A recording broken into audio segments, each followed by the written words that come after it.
ગુજરાત જોડો જનસભા આમ આદમી પાર્ટીના જે કાર્યક્રમમાં બધાએ જે કુકાઓ ગામ તેમજ આજુબાજુના ગામડાઓ બધાએ જે હાજરી આપી તે બધાનો આભાર માનું છું. હું તો આજે 18-20 વર્ષથી ગ્રામ પંચાયતમાં 2 ફેરું ચૂંટાણો છું, ત્યાર પછી ત્રીજી વાર તાલુકા પંચાયતમાં ચૂંટાણો છું અને વિપક્ષના નેતા બન્યો હતો. પણ અમારી માટે માછલા એવા ધોવાના છે કે દબાણ એટલું હું તમને કહેજો, પ્રેશર દબાણ ખુદની અમારી પાર્ટીથી માંડીને હતું અને ઓલ્યો હતો અમારી માથે નીતિન ગોંડલિયા ઉપર એક 17 કે 18ની તારીખમાં હુમલો થયો હતો અને મારી માથે હું તમને કહેતો 21-22માં હુમલો થયો હતો. છતાંય હું હજી કોઈ દિવસ કુકાઓની જનતાનો જેટલો આભાર માનું એટલો ઓછો અને આજુબાજુના ગામડાની જનતા તમામ મને આશીર્વાદ દેતી હતી એને હિસાબે. અને હવે હું કહેવા દેવા માંગુ છું કે મનોજભાઈ, નિકુંજભાઈ, રાજુભાઈ, આહુજા સાહેબ, કાંતિભાઈ કે હવે આજે હું તમને કીધું કે તમે એવા છો, કાલ થોડી તમને પ્રેશર હોતી ક્યાંકથી શરૂ થાય, બરોબર? પણ એ પ્રેશરને હાથીને કોઈ જાતે કોઈ તાબે થવાની જરૂર નથી. અમે બેઠા છીએ, અમારી ટીમ બેઠી છે, અમારા નંબર ગમે ત્યાંથી મળી જાય, મનસુખભાઈ ગોંડલિયાના કે ભાઈ વિજયભાઈ ડોબરિયાના કે કાંતિભાઈ હતાશિયાના કે ભાઈ સુખાભાઈ વાળાના, કોઈએ ક્યાંય દબાવવાની જરૂર નથી. પ્રેશર તમને આવી છે થોડા ઘણા, હું તમને કહી દઉં, કોઈની હારે જોડાયેલા છું, આમ કરી નાખશું તેમ કરી નાખશું, કોઈનાથી ફીફા ખાંડે એમ નથી, કારણ કે બધા કોઈ હારા દૂધે ધોયેલા છે નહીં હામાવાળા કોઈ. એટલે મારું કહેવાનું એટલું છે, અમે જે કહીએ છીએ ને એ મુજબ તમે અમારા ફોન સંપર્ક કરજો. રાતે 2 વાગ્યે તમારી ડેલી અમારી ગાડી ઊભી છે, બરોબર? અને બીજું કે ભાઈ મેં આજે અત્યાર સુધીમાં જે શાસન કર્યું છે, કોઈ દિવસ 18 વર્ષમાંથી કોઈ પણ એક વ્યક્તિ મારી વિરુદ્ધમાં છે એમ કે મનસુખભાઈ મારું રાતે 2 વાગ્યે કામ, તેથી હું રાતે 2 વાગ્યે હું તમને રાજીનામું કરી દઈશ, બરોબર? અને કોઈ કુકાઓ તાલુકાની જનતા નહીં, પણ બગસરા તાલુકામાં જાઓ તો 5-10 ગામ એવા તમને રડશે. ત્યાં મનસુખભાઈ ગોંડલિયાનું નામ, એટલે મારું કામ એટલું છે, હું તમને કીધું મારે સવારું એક કામ ગોતું છું, 2 કામ ગોતું નહીં થાય ઘેરે બેહું છું, પણ કોઈનું ખરાબ કરતો નથી, બરોબર? બીજું મેં તમને કીધું એમ એકાબીજા મેસેજથી આ 4-5 જણાના તમે નંબર લઈ લેજો. રાતે 2 વાગ્યે ગમે તે તમને દબાવતો હોય છે ને ડેલી ગાડી જાય હોતે, સમજાઈ ગયું? કારણ કે આમાં શું છે, પ્રેશર આવશે, કારણ કે બધાને કોઈને ઘૂઘરા છે ને ખરાબ વગરના ઘૂઘરા આટા મારે અત્યારે. બીજું કે કુકાઓ તાલુકાના અમુક આગેવાનો એવી બોલબાંગુ ફેંકે છે કે ભાઈ અમે કામ કરી દે તો થાય છે, આલા ભલા મના તો સૌની યોજનાનો વાલ બે વર મુકાઈ દે.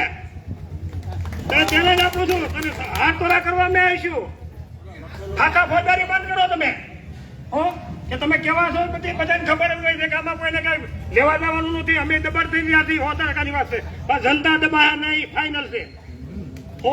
બાકી જે ફાકા ફોજદારી કરતા હોય ને બધાને ચેલેન્જ મારું છું, તમે વાલ મૂકો. તમે અત્યાર સુધી પપુડા વગાડી હાથ વળીથી અમને લોલીપોપ આપો છો. હો જે વસ્તુની જરૂર છે કે 10-15 ગામને પાણી મળી રહે, તમારે બધે પાણી દેવું છે, તમે કુકાઓ એરિયાને કેમ ભાઈ વાલ નથી મુકાતો? ખાલી વસન આપીને વિવિધ આવવાનું અને બધા આવો છે તેવો છે ને એટલે અમે જે હોય તે સત્ય પબ્લિકની વૈશમાં થઈ. કોઈ પબ્લિકની કોઈથી મોઢું સોર્યું નથી, કોઈથી હંધકા કરવાનું એવું નથી.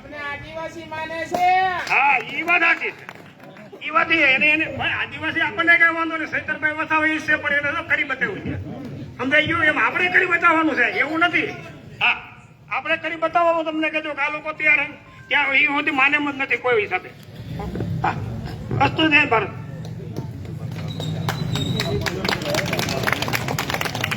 મનસુખભાઈ એનો આક્રોશ વ્યક્ત કર્યો અને ટૂંકમાં ઘણું કહી ગયા કે ભાઈ અડધી રાતનો હોકારો છે, ટૂંકમાં સમજી ગયા ને બધા. બીજું કે સૌની યોજનાનું જે આંદોલન ચાલે છે ને, લડાઈ ચાલે છે, એમાં આપ સૌ સહભાગી થાવ તો કુકાવાઓને ખરેખર જળ સમસ્યામાંથી મુક્તિ મળે એમ છે. તો આપને અહીંયાથી એક વિનંતી કરું છું કે આંદોલનમાં સૌ જોડાજો. હવે વધુ સમય નથી લેતા, હવે આપણા જ પેલા પણ પરિચય આપો, ફરીથી આપું છું કે ભાઈ આમ આદમી પાર્ટીના સંઘર્ષના સાથી કોઈ નહોતું ત્યારથી આજ દી સુધી સુખ દુઃખમાં પાર્ટી સાથે અડીખમ રહેલા છે. વ્યક્તિત્વ એવું છે કે જ્યારે પાર્ટીને કોઈ સફળતા મળે ને ત્યારે બીજાના ખંભે કે બીજાના ઉપર ઠોપી દે છે કે ભાઈ એ વ્યક્તિના લીધે સફળતા મળી, પણ જ્યારે પાર્ટી કપરા સમયમાં હોય ને ત્યારે એ સ્વીકારે છે કે નહીં, માણેક કાંઈક કચાશ રહી ગઈ છે, ત્યારે આ બન્યું છે. એવા સંઘર્ષના સાથી આજદી સુધી લડાઈ લડનાર, જેમ રાજુભાઈએ કીધું ને એમનો પરિચય આપ્યો કે ભાઈ વિસાવદરની ચૂંટણીમાં હું જ્યાં રહેતો હતો ને, રૂમ રાખી હતી ને એની બાજુમાં જ રૂમ હતી. રાત્રે 1-2 વાગે આવે, હજી અમે સવારમાં બ્રશ કરતા હોય ને 7 વાગ્યામાં, ત્યાં તો ગાડીમાં ત્યારથી નીકળી હોતી ગયા હોય. સતત 3 મહિના વિસાવદરની અંદર રાત દિવસ જોયા વગર એને કામ કર્યું હોય તો ખરેખર દિલથી એક ફેર એને વિસાવદરને વિજય માટે એમને વધાવીએ કે ભાઈ મનોજભાઈ, ગોપાલભાઈ તો ઉમેદવાર હતા, પણ તમે ઉમેદવારથી વિશેષ થઈને કામ કરીને ગોપાલભાઈને જીતાડ્યા છે. જોરદાર તાળીઓથી એક ફેરું મનોજભાઈનું આપણે સ્વાગત કરીએ અને આપણને 2 શબ્દો કહી શકીએ. ભારત માતા કી જય જવાન, જય જવાન. આજે કુકાઓ ગામના આંગણે એટલી વિશાળ સંખ્યામાં આપ સૌ નહીં માત્ર આમ આદમી પાર્ટીની સભામાં પણ જાતે ખેસ પહેરી અને આમ આદમી પાર્ટી પરિવારમાં તમે સૌ જોડાયા છો. હું પરિવારના એક આગેવાન તરીકે આમ આદમી પાર્ટીમાં આપ સૌનું સ્વાગત કરું છું, આપ સૌને નતમસ્તક વંદન કરું છું. સાથીઓ, અહીંયાથી ઘણી બધી વાતો થઈ. અહીંયાથી હાલની પરિસ્થિતિ બાબતે ભાજપના કામો 30 વર્ષમાં ભાજપે જે કર્યું છે એ બાબતે ઘણા બધી ચર્ચાઓ થઈ અને આપણે સૌ જાણીએ છીએ. આજે 30 વર્ષ જેટલી કોઈ સરકાર રહી હોય અને સરકારના કામને લઈ એમણે આ 30 વર્ષમાં શું કર્યું એનો આપણે આપણી જાતને પ્રશ્ન પૂછીએ તો આપણને એવું લાગે કે આ 30 વર્ષ સુધી આપણે આમને કેવી રીતે સહન કર્યા છે, આ 30 વર્ષ કેવી રીતે આપણે આ લોકોને આપી દીધા, એ આપણને આપણી જાત ઉપર થોડુંક અંદરથી દુઃખ થાય કે આવા લોકો આજે સત્તામાં બેઠા છે કે જેણે એટલી બધી અપરંપાર પીડાઓ આપણી સામે મૂકી છે. આજે પરિસ્થિતિ એ છે કે આ 30 વર્ષના શાસનમાં આપણને કંઈક આપવાનું, મેળવવાનું છોડી દો. આપણી પાસે જે હતું એ છીનવી લેવાનું કામ આ સત્તામાં બેઠેલા સત્તાધીશોએ કર્યું છે. અને આજે જે રીતે લોકો ડરે છે, જે રીતે ખુલીને આજે તમે સૌ જોડાયા છો, પણ ગુજરાતની અંદર ડરનો માહોલ ફેલાયો છે કે લોકોને એવું લાગે કે જો આપણે કંઈક સામે બોલીશું તો પોલીસના કેસ થશે, પોલીસ પકડી જશે, જેલમાં જવું પડશે, આપણા પર હુમલાઓ થશે. આવું શાસન કદાચ અંગ્રેજોનું પણ નહોતું. અંગ્રેજોએ તે જે પુલ બનાવ્યા એ હજી ટક્યા છે. આ 30 વર્ષની અંદર એક સારો પુલ અને એક સારો રોડ નથી બનાવી શક્યા.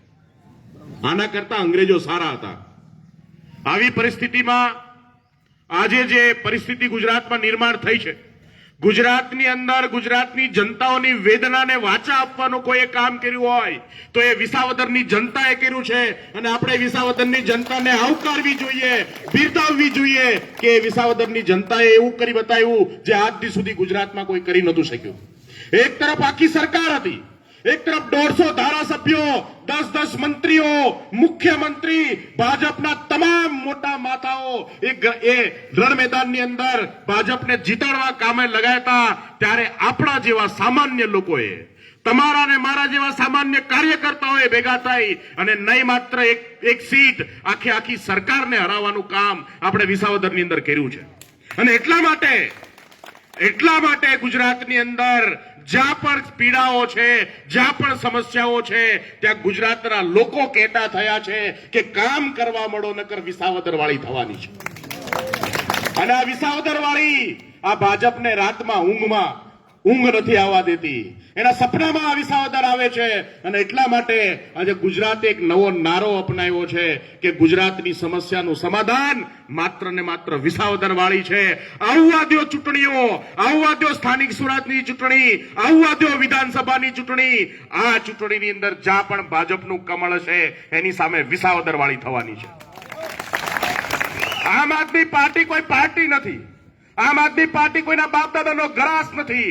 આમ આદમી પાર્ટી એવી પાર્ટી છે કે જેને યુવાનોએ પોતે એ લક્ષ્ય સાથે નીકળ્યા છે કે ગુજરાતને નવું પરિવર્તન આપવું છે, નવું નેતૃત્વ આપવું છે અને ગુજરાતની પીડાઓમાંથી મુક્ત કરવું છે. અને એટલા માટે જે વ્યક્તિ ટીવીના માધ્યમથી ગુજરાતની જનતાના અવાજ ઉપાડતા હતા એ ઈશુદાન ગઢવીને એવું લાગ્યું કે માત્ર અહીંયા બેસીને વાતો કરવાથી ગુજરાતની પરિસ્થિતિ નથી બદલવાની. ત્યારે એમણે આમ આદમી પાર્ટીમાં આવી અને આમ આદમી પાર્ટીનું નેતૃત્વ કરવાનું નક્કી કર્યું.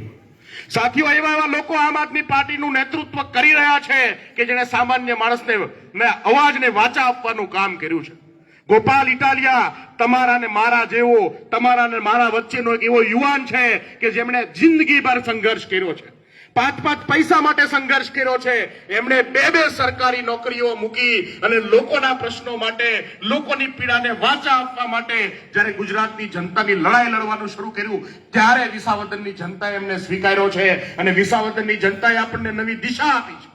ગુજરાતને નવી દિશા આપી છે કે ગુજરાતની અંદર પરિવર્તન નિશ્ચિત છે, લાંબો સમય નહીં. 2027 માટે ગુજરાતની અંદર આપણા જેવા લોકોનું, સામાન્ય માણસની, આમ આદમી પાર્ટીની સરકાર આપણે બનાવવા જઈ રહ્યા છે. સાથીઓ, આજે જે રીતે આ 30 વર્ષના શાસનમાં સૌરાષ્ટ્ર સાથે જે અન્યાય થયો, આપણે સૌ જાણીએ છીએ કે માત્ર આપણને સિંચાઈનું પાણી આપી દે તો ધરતીનું પાટું મારી અને આપણે સોનું પેદા કરવા વાળા ખેડૂતો છીએ. આજે આપણે દરની ઠોકરો ખાઈએ છીએ, શહેરોમાં જવું પડે છે, શહેરોના રોજગારો માટે આપણે લાંબી લાઈનમાં ઉભું રહેવું પડે છે. આપણી આવી સારી જમીન હોવા છતાં આજે સિંચાઈનું પાણી આપણા ખેતરોને આપી શક્યા નથી. વિશ્વ અત્યારે મંગળ ઉપર ને ચંદ્ર ઉપર ગયું પણ આપણા ખેતરની અંદર પાણી નથી આવ્યું. આવા સમયની અંદર આ 30 વર્ષથી જે બેઠેલી સરકાર છે એમને હવે જાકારો આપવાનો સમય છે. હું સ્વાગત કરું છું આ આગેવાનોનું કે જેમણે આજે આમ આદમી પાર્ટીની અંદર આવીને સંઘર્ષનો રસ્તો અપનાવ્યો છે. અહીંયા કોઈ ખજાનો નથી, અમારી પાસે કોઈ પદ કે કોઈ મોટું કઈ દઈ દેવા જેવું નથી, માત્ર ને માત્ર સંઘર્ષ છે. અમારી સાથે જે કામ કરે છે એમને પોલીસના દંડા ખાવા પડે, FRI નો સામનો કરવો પડે, જેલમાં જવું પડે, પણ અમે તૈયાર છીએ સંઘર્ષ કરવા માટે. જો ગુજરાતની જનતા જાગતી હોય, જો ગુજરાતની જનતા આ પરિવર્તન માંગતી હોય તો એ પરિવર્તન માટે પોતાનો જીવ દઈ દેવા માટે પણ આમ આદમી પાર્ટીના યોદ્ધાઓ તૈયાર છે. સાથીઓ, સાવ સામાન્ય માણસોની પાર્ટી છે. અમારા બાપ દાદાઓ ક્યારે સરપંચ નહોતા, ગોપાલ ઇટાલિયાના બાપા ક્યારે સરપંચ નહોતા, ઈશુદાન ગઢવીના બાપા ક્યારે સરપંચ નહોતા, પણ એટલા માટે આ પાર્ટીની અંદર આવીને આ કામ કરીએ છીએ કે અમને ગુજરાતની પીડા દેખાય છે. એવા સામાન્ય ઘરમાંથી આવીએ છીએ કે અમને ગુજરાતના રત્ન કલાકારોની પીડા દેખાય છે, અમને ગુજરાતના ખેડૂતોની પીડા દેખાય છે, અમને ગુજરાતનો સામાન્યમાં સામાન્ય મજૂરની પીડા દેખાય છે.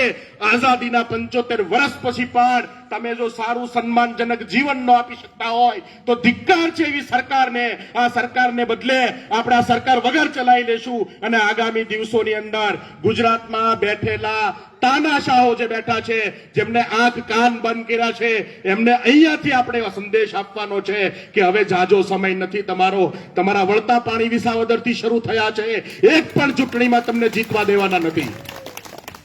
આપ સૌના સાથ અને સહકારની અમને જરૂર છે. અમે બહુ નાના માણસો છીએ, પૈસા નથી. આવી સભાઓ, સામાન્ય સભાની અંદર આ માઇકના પણ પૈસા અમારા જેવા અલગ અલગ તમારા જેવા છે સહકારથી અમે આ કામ કરતા હોઈએ છીએ. આમ આદમી પાર્ટી એક નાની પાર્ટી છે પણ આમ આદમી પાર્ટીની હિંમત બહુ મોટી છે. એ લડાઈની અંદર અનેક પડકારો છે. એ લડાઈની અંદર આજે ગોપાલભાઈ જીત્યા પછી હજુ સુધી એમના ઘર નથી જઈ શક્યા. એટલી લાગણીઓ, એટલી લોકોની આસ્થાઓ છે, એટલી બધા લોકોને પોતાના પ્રોબ્લેમોના સમાધાન માટે જે ગોપાલભાઈ પાસે જાય છે. ગોપાલ ઇટાલિયા ગુજરાતની પીડાઓનો અવાજ છે, ગોપાલ ઇટાલિયા ગુજરાતની વેદનાનો અવાજ છે અને વિસાવદરથી વિધાનસભાની અંદર ગુંજવાનો છે. સાથીઓ, આપણા સૌની જવાબદારી છે કે આવનાર દિવસોમાં આપણે 1000 ગોપાલ ઇટાલિયા પેદા કરીએ. ગુજરાતની ધરતી વાંજળી નથી. ભાજપને એમ છે કે કોઈ બોલવા વાળું નહીં આવે, કોઈ અમારી સામે બોલી નહીં શકે. ગુજરાતની ધરતીએ જ્યારે જ્યારે જરૂર પડી ત્યારે ગાંધી અને સરદાર જેવા રત્નો પેદા કર્યા છે. આ વખતે પણ ગુજરાતની ધરતીને જરૂર છે. ગુજરાતની ધરતી 1000 જેટલા ગોપાલ ઇટાલિયા પેદા કરવાની છે અને પોતાના નેતાઓ, પોતાનું નેતૃત્વ, લોક નેતાઓ પેદા કરવાનું કામ ગુજરાતની ધરતી આ વખતે કરવાની છે. સત્તામાં બેઠેલા લોકોને એમ છે કે ગુંડાગીરી કરી, ખોટા કામો કરીને ચૂંટણીઓ જીતતા રહીશું. આજે તમે જુઓ, જે ભાજપને આપણે સૌએ મળીને સત્તામાં લાવ્યા એની અંદર આજે કોઈ સામાન્ય માણસનું વજન નથી. એક સામાન્ય માણસ કે જે સારો માણસ, સજ્જન માણસ ભાજપમાં છે, એ ભાજપમાં અત્યારે હાસ્યામાં ધકાયેલો છે. એવો માણસ કે જે 2 નંબરના કામ કરે છે, ગુંડો છે, જેમને પોતાના અપરાધના કામો કરવા છે, એ તમામ લોકો આજે ભાજપનો ખેસ પહેરીને ફરે છે. આ પ્રમાણ છે કે ભારતીય જનતા પાર્ટી હવે લોકોની પાર્ટી નથી. હું તમામ એવા લોકોને ભાજપના કે જે ભાજપનું અંદર વર્ષોથી કામ કરે છે એમને હું કહેવા માંગુ છું કે આવો સાથે મળી અને એક નવો પક્ષ બનાવીએ, આવો સાથે મળી ગુજરાતને એક નવું વિકલ્પ આપીએ, એક નવો રસ્તો બતાવીએ. આ આપણા ગુજરાત છે, આવા ગુજરાતને આવા અપરાધીઓને હવાલે કરવું ન જોઈએ. ગુજરાતની અંદર ભારતીય જનતા પાર્ટીને સત્તાનો અહંકાર છે. એમને એવું છે કે અમને કોઈ હરાવી શકે એમ નથી, એટલે અનાપ શનાપ લોકો જે છે એ લોકો આજે સત્તાની અંદર બેઠા છે. જે ખોટું કરી શકે, પૈસા લાવી શકે, ટિકિટો વેચી શકે, એવા લોકો ભારતીય જનતા પાર્ટીની અંદર ટોપ ઉપર જઈને બેસી ગયા છે. એને જનતાની કોઈ વેદના નથી, ભાજપના નેતાઓને જનતા પ્રત્યે કોઈ પ્રેમ નથી, અને એટલા માટે હવે જનતાની જવાબદારી છે કે આપણે ગોપાલ ઇટાલિયા જેવા, ચેતર વસાવા જેવા નેતાઓ પેદા કરીએ કે જે સમાજ માટે, પોતાના વિસ્તારો માટે જેલમાં જવા પણ તૈયાર હોય, પણ ક્યારેય તે આ ભારતીય જનતા પાર્ટી સામે ઝૂકવા તૈયાર ન હોય. સાથીઓ, આગામી દિવસોની અંદર સ્થાનિક સ્વરાજની ચૂંટણી આવે છે. આપણે સૌ જાણીએ છીએ કે ગુજરાતની અંદર ભાજપને આજે આમ આદમી પાર્ટીનો ડર લાગે છે. 2027 પહેલા આપણે એમને ટ્રેલર બતાવવાનું છે, અને આગામી સ્થાનિક સ્વરાજની ચૂંટણીની અંદર તમામ સીટો પર આપણે વિસાવદરવાળી કરી બતાવવાની છે. અને ગુજરાતની અંદર જ્યારે આ સ્થાનિક સ્વરાજની ચૂંટણીની અંદર આપણે સૌ જીતીશું, આપણા છોકરાઓ, આપણા પરિવારના યુવાનો આજે જ્યારે વ્યવસ્થામાં જશે ત્યારે એ પરિવર્તન લાવવાનું કામ કરવાના છે. ગોપાલભાઈને તમારા સાથ સહકારની જરૂર છે. ગોપાલભાઈને આપણા તમામ જે ગુજરાતના લોકો છે એમના સાથ સહકારની જરૂર છે. એવા અનેક લોકો, અનેક યુવાનો આજે થનગને છે ગુજરાતની અંદર ગુજરાતની સેવા કરવા માટે. આપણે બધાને તક આપવાનું કામ કરવાનું છે. હું આપ સૌને આજે જે જોડાયા છે બધાને આવકારું છું. આપ સૌને કહેવા માંગુ છું કે તમારા આશીર્વાદ રહેશે, તમારો સાથ રહેશે તો મરતે દમ તક ગુજરાતને આ પીડાઓમાંથી મુક્ત કરવા માટે લગાવી દઈશું. લોહીનું છેલ્લું ટીપું બચે ત્યાં સુધી ગુજરાતના માટે, ગુજરાતના લોકો માટે લડતા રહીશું. અમને ડર નથી એ લોકોનો. અને એટલા માટે આજે છેલ્લા 10 વર્ષથી અમારા વિશે અનેક વખત કહેવાયું. 10 વર્ષ પહેલા જયારે પાર્ટી આવી ત્યારે કહેવાયું કે આ લોકો થોડા દિવસના મહેમાનો છે, ભાદરવાના ભીંડાઓ છે, હમણાં થોડા દિવસ દેખાશે, પછી આ ટોપીને હાવણો દેખાવાનો નથી. સુરતની અંદર અમે ચૂંટણી લડ્યા, અમને એવું કહેતા હતા કે તમે ક્યાંય આવવાનું નથી, તમારું ડાળિયું ન આવે.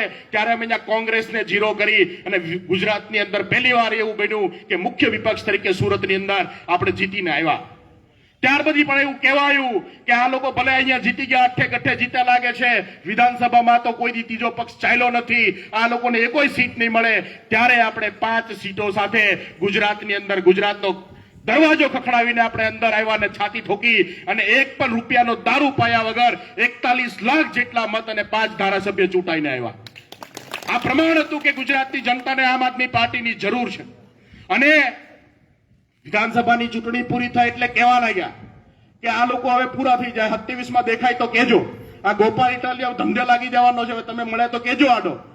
અને ત્યાં વિસાવદર આવી, અને ત્યાં વિસાવદરની અંદર આપણે સાબિત કરી બતાવ્યું કે માત્ર ચૂંટણી લડવા માટે નહીં, માત્ર કઈ મેળવી લેવા માટે નહીં, આમ આદમી પાર્ટીનો એક એક યોદ્ધા એ ગુજરાતને પરિવર્તન લાવવા માટે, ગુજરાતની પીડાઓમાંથી મુક્ત કરવા માટે કામ કરે છે. અને જ્યાં સુધી આ પરિવર્તન નહીં આવે ત્યાં સુધી લડતો રહેવાનો છે.